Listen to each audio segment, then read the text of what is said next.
One of my favorite stories is when I was doing Last of the Mohicans. I was we were at the fort, and I'm standing outside by the condor, and Michael Mann is up on the parapet, and he goes, "Hey, you." And I went, "Yes, sir." And he goes, "Get in that condor and cut the top of that tree off." And I'm like, "Yes, sir." So I go up there, and I cut the top of the tree, and I'm about to throw it. And he goes, "Wait a minute. I see base camp. Put it back on." I'm like, "Okay, buddy." And I put it back up. That was one How of the much of the top had you cut? Oh, it was a good 8 feet off. And how did you reattach it? I don't know. Did you prep maybe some some rope or something? No, screw gun. I had a screw gun with me, and I just screwed it back on. And it's funny because as time goes on, you look, and there's a beautiful tree with a dead top on it. It was so funny.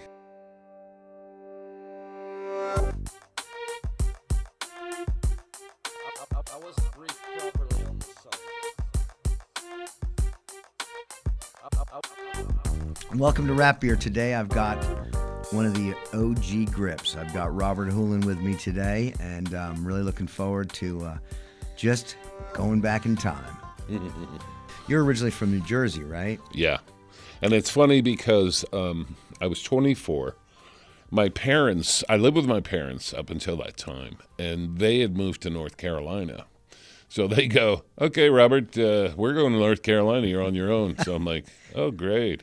So I found an apartment in New Jersey and lived there for about a year, with whatever was going on, girlfriends, drugs, things like that. Right. And things got a little tight, and I decided, hell, I'm getting out of here, and jumped the bus and went to North Carolina to stay with my parents again.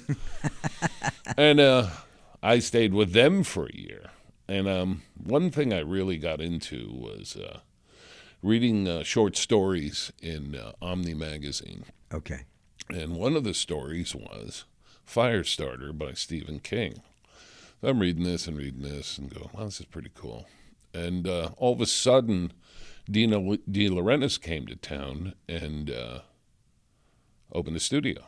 And one of his second or third shows that he was doing was Firestarter. I'm like, "Man, I'm really digging this." Well, I started hanging out at Carolina Beach. Okay. And I met one of the coolest people I ever knew was Austin Goss. Oh, God, I still think of him. Yeah, from time me to time. too. And, we became really good friends. And anybody that knows Austin says the same thing. He's my best friend. Everybody. I met guys in Santa Fe. They go, "Do you know Austin Goss?" "Oh, yeah." First thing they go, "He's my best friend." No kidding. Well, he calls me up and he goes, "Listen, there's a show coming in. It's called Maximum Overdrive. It's Stephen King. We need a craft service person." And I'm like, "What the hell is craft service?" He goes, "You bring water, you do this, you do that. If you work hard and people notice, you'll continue in this business." I'm like, "Sign me up." So I was working at a truck's parts house, lifting springs and drums, heavy shit. And I said, "Boss, fuck you. I'm done." Quit on the spot from making maybe $200 a week to like 600. Right. It didn't pay much back then, but you didn't care. Well, at a young age, I just remember, I think we were making either $9 or $10 or $11 in the painting department, and I thought it was the most money I'd ever seen. Oh yeah. Back then, yeah. And what was it? Quit on the spot, started working and worked my ass off. And I was called Snack Man. Everybody called me Snack Man, and it was so much fun. And it was hard. I mean, I had to get up at 4 a.m. every morning and make coffee. And I remember one time I made a big, giant pot of coffee, and, I had to lug this thing around, and I go to put it, it's in my truck. And one of the painters, Fisher Howe, rest his soul, sweetheart of a guy. Yeah. He goes, "Robert, can I help you?" And I'm like, "Yeah, can you pick up the coffee and put it over there?" Sure, he picks it up and the whole thing spills all over the floor. And I'm like, okay, there's an hour gone. So, I had to start over. But I mean, all the people I met, when I started in this business was just magical. I hanging out downtown, and all through that first job. I mean, it was amazing. Oh yeah. I really, really dug how. And you know how it was. The first 10 years, we were all hanging out together. Oh, There yeah. was 20 shows going on, or it seemed like it. You'd be on your radio going, "Who is this?" And it's like, "Wait a minute, you're on the other show." "Oh yeah, well, wait, I'm on this show." Yep. But yeah, it was really, a special time. Yeah. Very special time.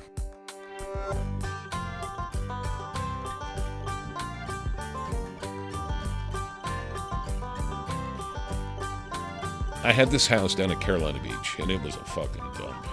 My wife calls it the stink dome. But everybody hung out there. It was so funny. I mean, Jock Brandis calls me up and goes, "Robert, is Steve Anitas there?" I said, "No." He goes, "Is Jimmy Tamaro there?" And he says, "No." I said, "No." And he goes, "What about Austin?" "Austin's not here either." He goes, "Listen, I'm doing Blue Velvet, and I need some riggers. You want to be a rigger?" And I'm like, "Yeah." Yeah. Went up there, started building scaffolding. Worked maybe 2 weeks on this show. And I got a credit. It was my first credit, and I barely worked on the show. Even when the show went on, years later, and Right. I think Derek made a documentary on it. He'd call me and go, "Robert, tell me about Blue Velvet." I'm like, "I can't tell you much. I really didn't work on, but I got a credit." He was going through the credit list. Yeah, Sure. yeah. And that was kind of funny in That's itself. awesome. Because I know you and I met King Kong. Right. Reagan. That was Right. the first time we worked together. Right. And that was amazing. Oh man, we did some very cool stuff, and it was funny because I met Bobby Huber. I don't remember how or when I met him, but I remember coming to the set, and everybody, people told me, "You want a job? Just go to the studio." And I walk up in there, he is rigging the show, and he sees me, he goes, "You working?" I'm like, "No." He goes, "Why don't you get on with us?" I'm like, "Okay." And then boom, Yep. we were on it for 8-9 months. And that's how it really was back then, No, I know. What are you doing? You want to come work with us? Yeah, exactly. It was a whole new world for me. And I had this crappy place at Carolina Beach, but the best part about it was we had a big volleyball net in the backyard. Uh-huh. And I don't know if it was Saturday and Sunday or just Sunday, probably Sunday because we worked 6 days a week. Yeah. And I was working with Emilio Estevez. And at the time, he was going out with Demi Moore. And they would come all the time and play volleyball and hang out. And one time I was having a party. I was planning on a party. And Emilio comes up to me and goes, "Hey, Robert, I got a friend coming to town. Do you mind if he comes to my party?" I said, "What, are you kidding? Of course." All of a sudden, the door opens. There's Emilio with Tom Cruise. And I went, "Oh, my God." He goes, "How you doing, Robert? I'm Tom Cruise." I'm like, "Yeah, no shit." He just finished Top Gun. Oh, wow. Yeah, and I was like, and my roommate, who was just some guy to work construction, this was all new for him. He's like, "Jesus Christ, holy shit." And, and then if somebody pull up with their Ferrari or whatever. But, I mean, it was just a whole new world. Right. But you had also created this gathering spot and didn't even realize it. Oh, man, it was such a great place. And so many different people would show up. And it was fun. It was, like I said, it was magical. Wow. It really was. And you were down at Carolina Beach for? I was there 2 years. Okay. And then, as time went on, time went on. I'm sitting there, and we had a high tide that was so high, it came into the house all the way up to our knees. I watched it come in, and I went, we're out of here. So we moved to Kimber's mom's house, stayed with her until, till we moved from there. Right. You know. But was that the townhouse? Yeah. Where you had that one of the most amazing parties ever? Oh yeah. That was her place. Yeah, that was a great party. That's the one Dom DeLuise showed up. Oh my God, so much went on that night, and you had Jim Bridgers taking photographs of everybody. Oh yeah, you had the little photo tent, and we had the funeral tents. Yeah, I mean, that was fun. It was. To this day, it's probably top 2 parties. Oh man, and one thing too was we went to Key West before that. And Corona beer wasn't popular here. Okay. And so I bought 2 cases just for this occasion. And everybody goes, "We're out of beer." I'm like, "No, we're not." And everybody went nuts on the Corona. Yep. And every single one of them disappeared. Oh, and all of a sudden we were all drinking Corona. Yeah. Oh, yeah. And then now we're sick of Corona. Now we're drinking Modelo. That's right. You know, but yeah, it's funny how that works.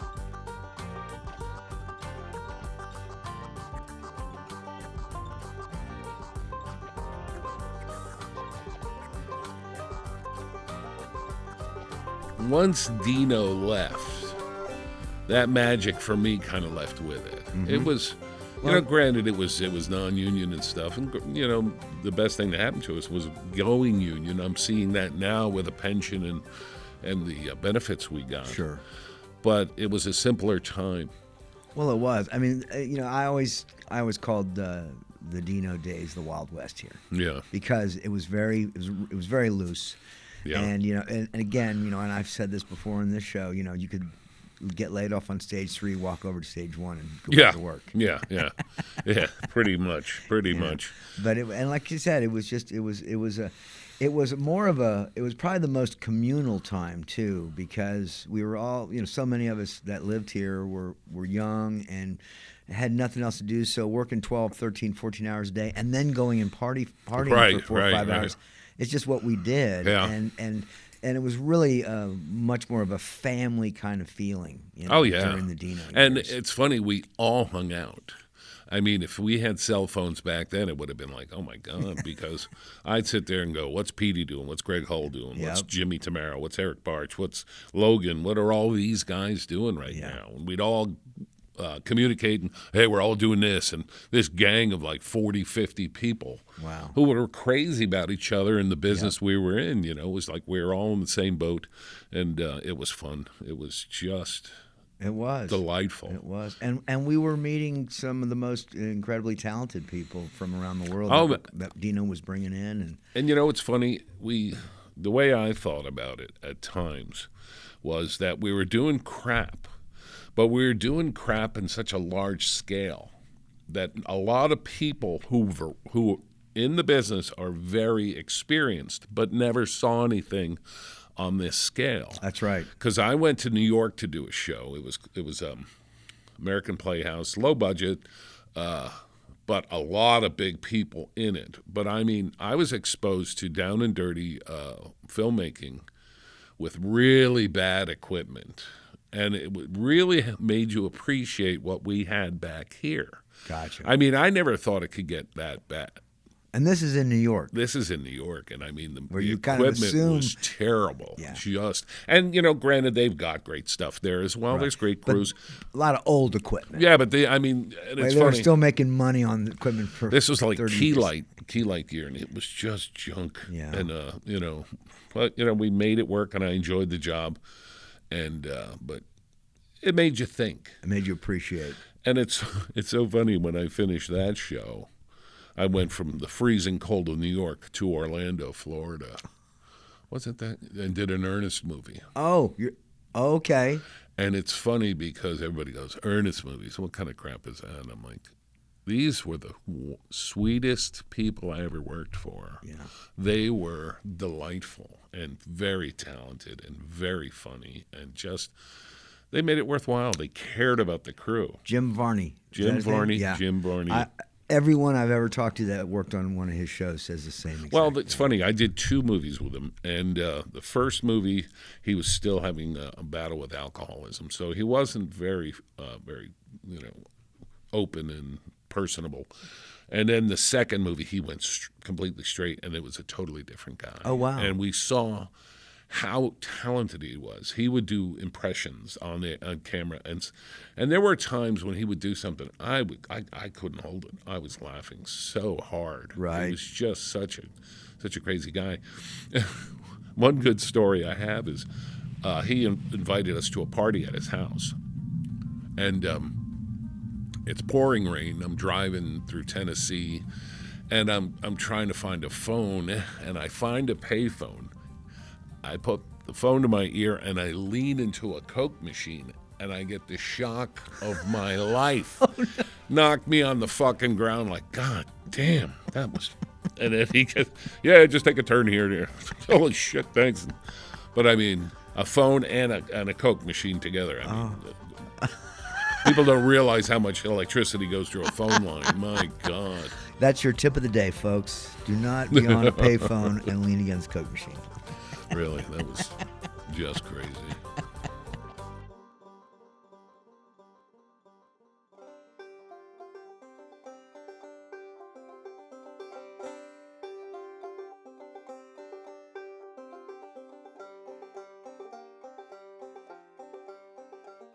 But, you know, it was funny. My whole job for years was just living out of a suitcase. I mean, I did White Fang in Alaska. Right. And, you know me, I always joke about, you know, Japanese accents and English and all this other shit. And the director was noticing everything I did. Oh. And he comes up to me and he goes, Robert, I want you to do a part for me. And I went, yeah, sure. And he goes, no, seriously, I want you to do a part in a chair, and you say something to this woman with an English accent, and she puts her boot in your chest and kicks you out of the chair. And it was funny because I knew the operators. I can't remember one of them, but the one was Bobby Hoelen, who was a great Steadicam operator and great operator. I did like 7 or 8 movies with the guy. Wow. Just a sweetheart of a guy. But when everybody looks at you differently, when you're controlling a scene by whether you get something right or wrong, right, it can work on your fucking mind. Wow. I mean, I did 36 takes. I would say the line and this girl would kick me out of my chair. I did 36 takes at one angle and 36 at another. So I did 72 takes of saying my line and getting kicked out of the fucking chair. What was the reason for all the takes? I don't know if I could.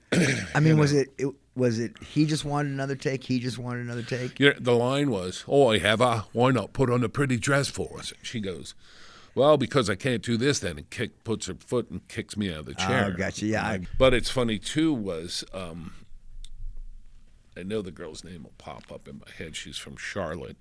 She was the prop master, and so part of my action was, I would. I'd have a beer and a shot of whiskey. Okay. Well, she gave me a real shot of whiskey, and I was scared. I was nervous as shit, and I did my first one, and then I grabbed the whiskey and I took it and I went, oh, man. And that calmed me right down. Yep. And I looked at her and I said... Now, was this a built set?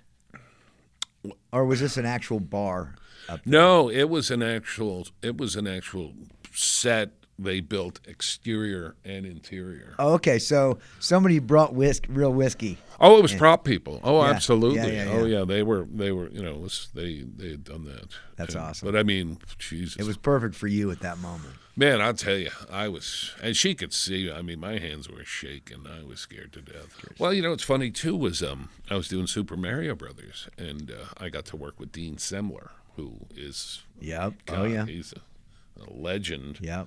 I've had the pleasure too. What was it? He comes up, he goes, Bobby, I need you to do a part for me. And I'm like, yes, sir. Yes, whatever you want. But I want to use your facial expressions. And I'm like, okay. So he had a lot of eyebrow and a lot of, you know, looking off into the distance. And then all of a sudden you notice what's going on. And fear, and they did it, and it worked great, and it was so much fun to do. I'm sorry our listening audience can't see his face. They're still good this many years later. But it was delightful. Yeah. And then another time was doing Down, and with all the. Oh, now this is a local film. Yeah. With some local filmmakers. Nathan Gray and Jungle. Yeah. And it's funny because they called me up and they said, listen, we want you to play a gay redneck. And I'm like, okay, that sounds like it'll work. And I had the flu, and they called me and they said, can you come in today? I said, I'm sick as a dog. And they said, well, rest and then we'll try to come in later. So I went in later, and it was neat because all the stuff I see actors do, I was applying to what I was doing, and it really worked out nice. Oh, I remember that little role. That was That was awesome. fun. It was that lot was a of fun. great, clever little film. Oh yeah, it was really very was. clever. And Yeah. look at the people that were in it. My God, you're Yeah. like, oh my God, this was so cool. And stuff like that was fun. I wish there was a lot more of it, because Well, back then, especially, let me just interrupt and say, back then, especially, this was still film cameras yeah, you were shooting on. So you kind of had to have somebody with that knowledge as well as a creative team to Oh, put man. something like that Oh, together, man. And those guys, those guys gathering and showing each other's films off is really what the original Cucalores was. That was Yeah. the kickoff to what became Cucalores. yeah. And it's funny, in the years I've been in this business, I never went to Cucalores once. Really? Never. It was nothing personal. No. It just never happened. But it's so funny you talking about lighting a scene and things like that. The differences now with digital and film It's a whole are different world. night and day. And I did this show in Asheville, and it was these guys that do all of the Danny McBride movies. Uh-huh. And we're going to Asheville. We're going to go in the mountains. We're going to go in places that were crazy. I mean, we were on scouts, and I looked over, and the production manager's in tears going. And I'm like, what's the matter? She goes, this place is so dangerous. And I'm like, why are we here? I mean, they had us climbing cliffs. I said, do you understand that there's people in the makeup, hair, and wardrobe that aren't designed for this? They're not made to climb cliffs. They're not made to climb through rocks. Right. What is the matter with you? Oh, well, I'm really trying to get something. I'm like, oh, my God. Then they still wanted to shoot film.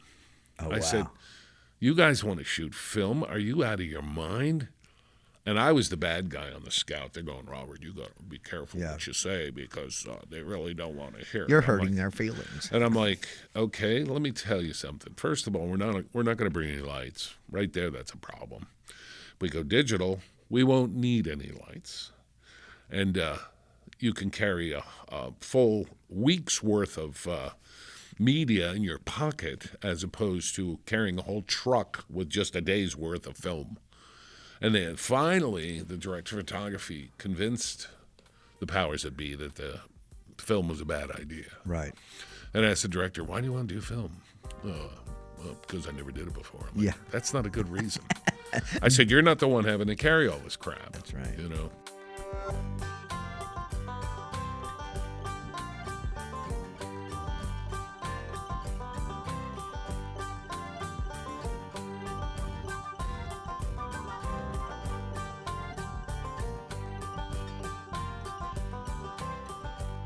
And I love Michael Mann. It's funny because as time went on, our dolly grip, Garrett Garrettson, was a great guy. He had problems with high places, so he goes, Robert, will you do me a favor? Deal with all the cameras on the cliffs. I said, sure, no problem. And then as I went on, I got a relationship with Michael Mann. Nice. Yeah, because you're right there with Yeah, him. and he was fun. He tried to knock me over, and he's a small guy, and I'm going to fall on the ground again. Robert, a wanna lot try- of guys are small guys Yeah, next I to know. you. I go, you want to try that again? But it's so funny because we would drive home every night. The Grips would have their own van. Our driver would always stop and get us beer. We'd always have a good drive home. And it was always a 2-hour drive home. And then Michael Mann gets his assistant, comes up and goes, hey, Michael wants you to drive home with him. And I'm like, no. As much as I'd love to do that, I said, the Grips would never talk to me again. That's right. I So- still got to hang with my I brothers. still got to hang with these guys. But, Talk a little bit more about Mohicans, because that was such a massive undertaking, and at some points you guys had just such a massive crew just to move things. oh, man. because of locations. One of the funniest parts of it is we had Dale Dye. Dale Dye was he was the military guy. And you've seen him in all the Sure. all different military applications. We would have to move Titan track. Remember Titan track? Oh my gosh! 8 feet long, Yep. 4 feet wide, all hard. I mean, well, we were constantly moving and constantly doing this. Well, Dale Dye would say to me, he'd call me ass eyes. He'd scream at his people, "Let my bugs eat," and He was so funny, and we didn't think he liked us. And then time goes on, and somebody made a mention about the grips, and Dale goes, "Don't you ever badmouth the grips. They are the hardest working bunch of shits I ever seen in my life." And I went, "All right, Dale likes us." A compliment from somebody like him. Yeah. And I mean, there really was, you remember the old Danny Eccleston, right? Oh, yes. Without getting into too much on that guy. I understand. We were shooting in what we called, was it Massacre Valley, where all the troops were. And then out of nowhere, the Indians, Native Americans would come in and kill all of them. Well, we get there, and it starts raining. Oh. And it's getting dark. Well, Danny Eccleston's boys turned everything off. We had to walk in the pouring rain and in the dark for about 40, 50 minutes. We could not find our way. And it was like, "Thanks, Danny. Gee, thanks a lot." And if he just left the lights on. We've just left the lights on. We'd had no problem. And it's funny, every time we'd go anywhere on set, here's base camp. We'd eat. We'd get in a vehicle. We'd have to drive another 2 hours to go where we're going to shoot. I mean, it was amazing how, we did and got away with a lot of that stuff. Sure. And it was tough. And I'll tell you something, I think I was 26. I couldn't do that now, ever. No, there's no way I could have done that. And there was probably no way I could have done it in my 30s. I mean, it was just very physical. I think I was one of the only guys that didn't get, because I know at one point it seemed like every grip in this town got called, and I don't know what I was doing, but I wasn't available or whatever. But I just always felt like I missed out on a story. It was interesting. It was interesting to say the least. But Chunky was the key grip, and Logan was basically the guy calling everybody. And he goes, "Hey, Robert, come up, stay a couple days." I ended up being there for 3 months, and but I mean, I paid off my truck. We were working 90 hours a week in 5 days. Well, just think of how many shows you've ever been on where you get in a vehicle, they drive you to the middle of who knows what, drop you off, you do your stuff, and you leave. And you'll never, ever see that place again. No. I was doing a show in Santa Fe. It was called High Low Country. It was Woody Harrelson, Billy Crudup, one of the Arquette sisters. And we had to go to Burnett, Colorado. If you look at Colorado, look at the bottom center. That's the only thing there. Burnett, Colorado. Okay. So we get there, and it's a really small town, and these people are so excited and everything. And my boss comes, Pat Daly goes, "Hey, Robert, do me a favor. Go to the local school and talk to the kids." And I went, "What?" He goes, "Come on, you might like it." I said, "Okay." So I get there. They got me in front of a big thing. We're telling jokes and stories of stuff we did, and the crowd was loving it. Well, I come back. Here comes a list, a line of 8 female teachers. "Oh, we really liked you a lot. Can you want to hang out with us? We got beer, we got a trampoline you can sleep on." We got a trampoline. And I went, as tempting as that is, I don't think so, but thank you for asking. Yeah, sometimes in those little towns, you're the most interesting thing they've ever seen. And you know what, too, is when I was younger, I was a real smartass about it. As I got older, I'm like, come on, let them enjoy it Exactly. with us. And I really, really got into getting people involved and happy, and making, because they're what you need for this business. You have to keep the people happy and make them part of it and make them excited as you are, because with incentives and things like that. Yeah, Dustin Hoffman taught me that lesson. Oh, That's how he treated every person that ever stood behind a barricade to see him. He would take time. Oh, man, I remember he goes to me, he goes, "Robert, call your girlfriend, and we're going bowling tonight." And I said, "Okay." And so I called my girlfriend, and she always had a strange way of looking at the film business. And I said, "Dustin Hoffman's going to take us bowling. Why don't you get a bunch of your girlfriends go with us?" She goes, "No, I don't think so." I'm like, "Are you out of your mind? This is an opportunity of a lifetime here." So she decides to come, and she walks in the door. Dustin grabs her. Come here, I'm going to show you how to bowl, and blah, blah, blah, blah, blah. He caught me putting a quarter in the phone, pulls it out. He goes, I told you I'm paying for everything. Aw. And I'm like, wow, how cool is that? And yeah, he was. I really dug him. He would bet on us throwing footballs out front. And he was just such a sweet man. Him and Travolta. Travolta really surprised me, too. Really? So Travolta is a very, very sweet guy. And I'd wait for him like a little kid every day. And he'd come up, give me a hug. Hey, Robert, good to see you, buddy. And yeah, I really enjoyed working with him, too. He was so much fun.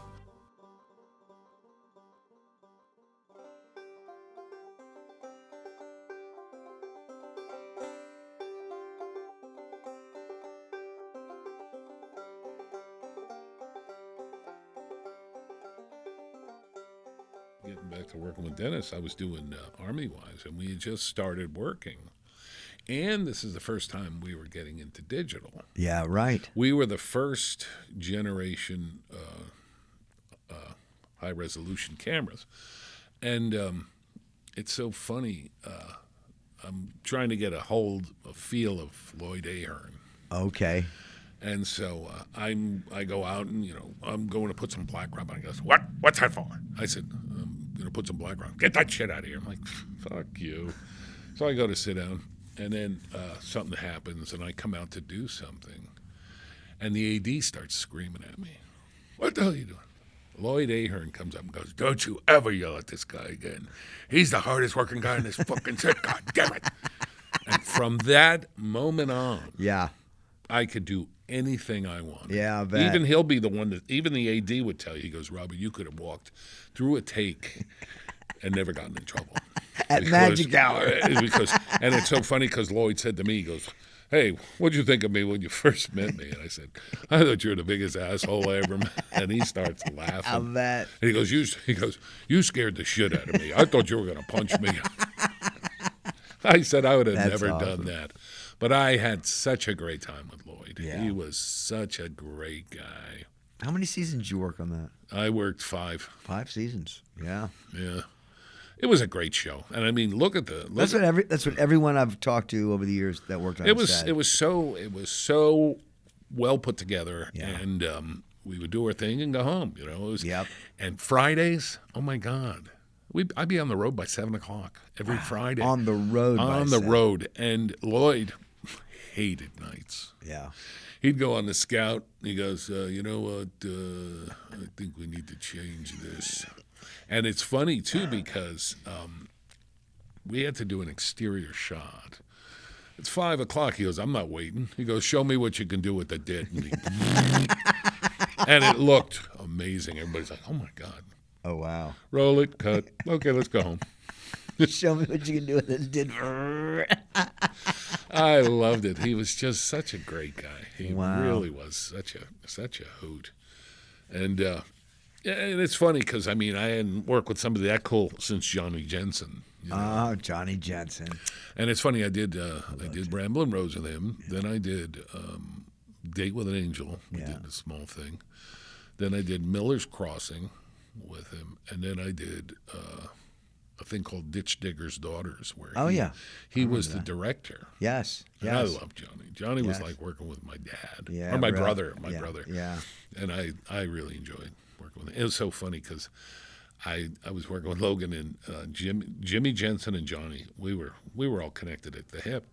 And Logan goes, I said, did you like Jimmy? He goes, well, Robert, he didn't like us as much as he liked you.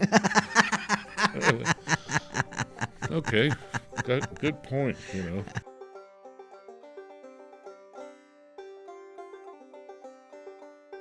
In your career, what was your favorite film? Well, if you had to name just one, as far as being a part of. Bull Durham. Bull Durham was. We would shoot at a park, and everybody involved was great. And this was in Durham? Yeah. Yeah. And we would do Pops and Grounders on weekend, at lunchtime with whoever wanted to play, and we would do that every time.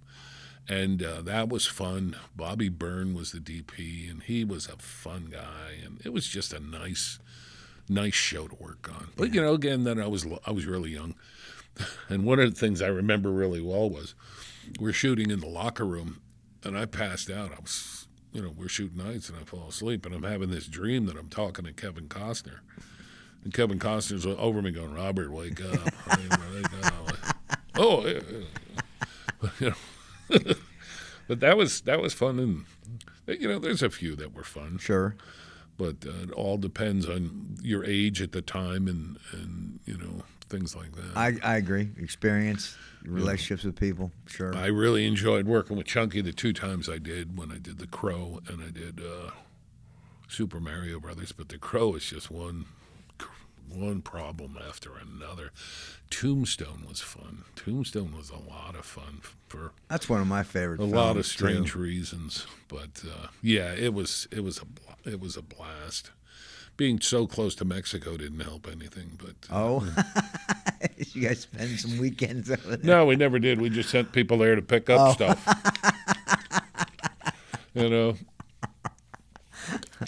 That's funny. All right, absolute worst film you ever were a part of.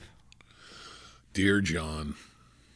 Dear John. Dear John. What year was that? And it was funny. It was right in between like first and second season of Army Wives. Oh, Might have okay. been second and third season. Okay, so that's why. Dennis kept us really busy. It was really nice. We did first season, then we jumped on Bolden, then we did second season, then we did this thing called Dear John. And it was a very famous director. I can't remember his name offhand, but he's done some very famous international movies. But we had this little Hitler of a shit director of photography, and he hated grips. Wow. I mean, we were shooting inside this whole glassed-in area, and it had 4 12-by Griffons, or what was it? Ultra Bouncers working. Oh, okay. Now, when you're doing a long take, the sun moves. The earth is moving. So he comes up to me and goes, why don't you move that while we're working? I'm like, how am I supposed to move it while we're rolling? This makes a lot of noise. I don't care. Then we're doing this walk and talk, first day, and I'm carrying a bounce card. So I go on this side. He comes up to me screaming at me, I want you on this side, goddamn. Okay, so then he comes up to me and he goes, you were right.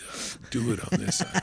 I'm like, why don't you scream that out too? Yeah, no kidding. Asshole. And I and every time our equipment, and we had a ton of gear, 10 carts, a crane, whatever, just tons of shit. He'd always come up with his viewfinder and look right at our gear. And I'd go, you hate us, don't you? You really do hate us, don't you? What are you talking about?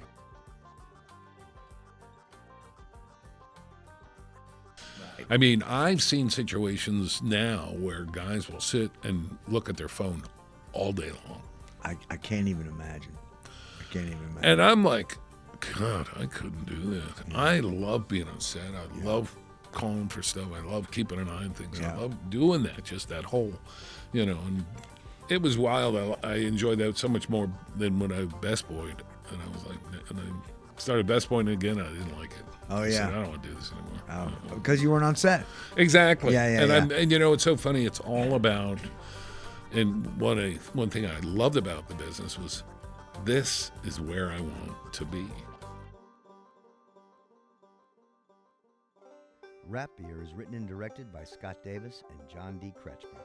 Theme music is by Turbo Pro Project. This one-of-a-kind podcast is recorded at Cinespace Studios in Wilmington, North Carolina. Copyright Bluffco Industries, 2024.